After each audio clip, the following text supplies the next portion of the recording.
Ah, la galette des rois. Cette vedette de l'épiphanie qui pousse même tante Hélène à tenter sa chance pour la couronne. Revenons à l'origine, là où tout commence.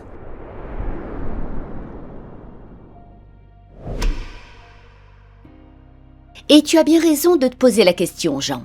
Bienvenue dans l'univers de la fabrication des galettes des rois. Ici, modernité et tradition se rencontrent pour créer des galettes de différentes gammes, chacune avec sa propre signature de goût.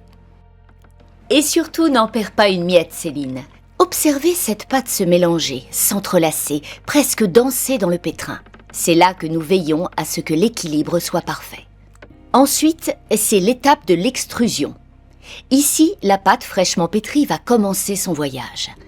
L'extrusion est le processus par lequel la pâte est travaillée.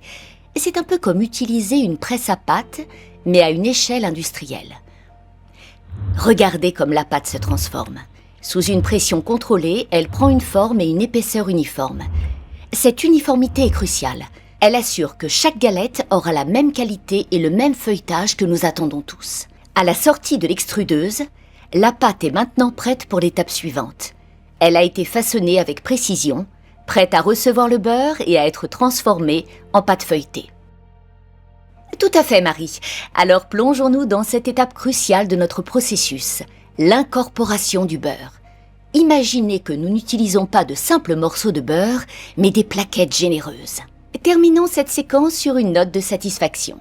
La pâte parfaitement recouverte du beurre, prête à suivre son chemin vers la prochaine étape de sa transformation. Bien observé. Regardez, la pâte est d'abord étalée pour obtenir une épaisseur uniforme, puis pliée en trois, un peu comme une lettre. Ce premier pliage est ce qu'on appelle donner un tour, et c'est là que le feuilletage commence à prendre forme. Après chaque tour, la pâte est tournée de 90 degrés. Cela permet aux couches de pâte et de beurre de s'aligner différemment à chaque fois, contribuant à la texture feuilletée et aérienne. Ce processus de pliage et de tournage est répété plusieurs fois. Chaque tour ajoute des dizaines de couches supplémentaires, et c'est ce qui donnera à notre galette son croustillant caractéristique. Et voilà, après plusieurs tours, notre pâte est prête à passer au caisson de refroidissement. La pâte est ensuite refroidie dans un caisson pendant plusieurs heures, pour maintenir la qualité du feuilletage. Maintenant, entrons dans une des phases les plus importantes, le laminage de la pâte. Regardez cette machine en action. À travers les rouleaux du laminoir, la pâte est étirée progressivement. Chaque passage rend la pâte plus fine, plus délicate. Et c'est une étape où la précision est clé. Trop épaisse et le feuilletage perd son élégance. Trop fine et la pâte se déchire. Cette étape est aussi essentielle pour garantir une cuisson uniforme de nos galettes.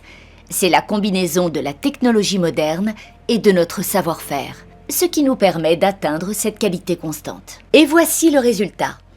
Une pâte magnifiquement laminée, prête pour la prochaine étape. Ah ben non, on ne peut pas tout vous dévoiler. Bon, d'accord.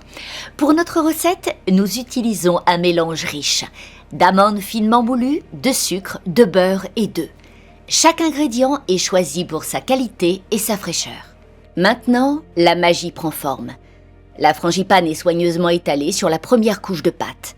L'épaisseur est uniforme, garantissant que chaque bouchée sera aussi délicieuse que la précédente. Et voici le moment de la surprise, la fève.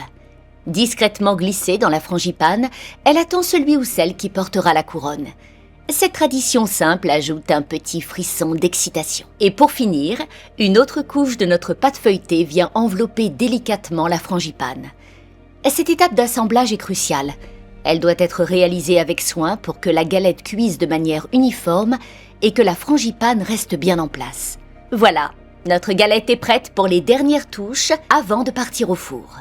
Après l'assemblage, nos galettes passent à l'étape de finition, le marquage et le découpage.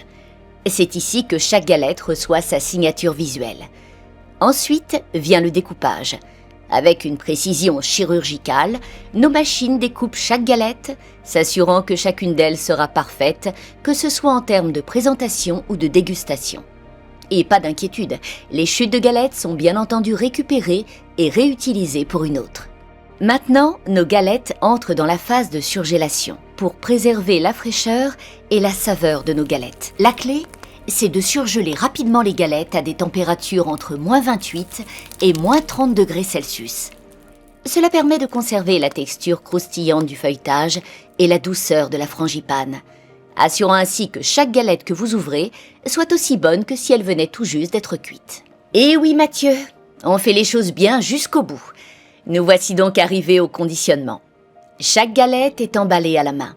Nos employés, formés et dédiés, prennent le soin d'assurer que chaque galette est parfaitement protégée et qu'aucune couronne n'est oubliée. Et voilà, vous savez tout sur nos galettes des rois. Bonne dégustation.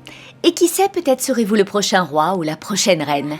Si vous avez aimé cette vidéo, n'oubliez pas de liker et de vous abonner à notre chaîne YouTube pour plus de contenu délicieux. Allez, à bientôt pour une nouvelle recette.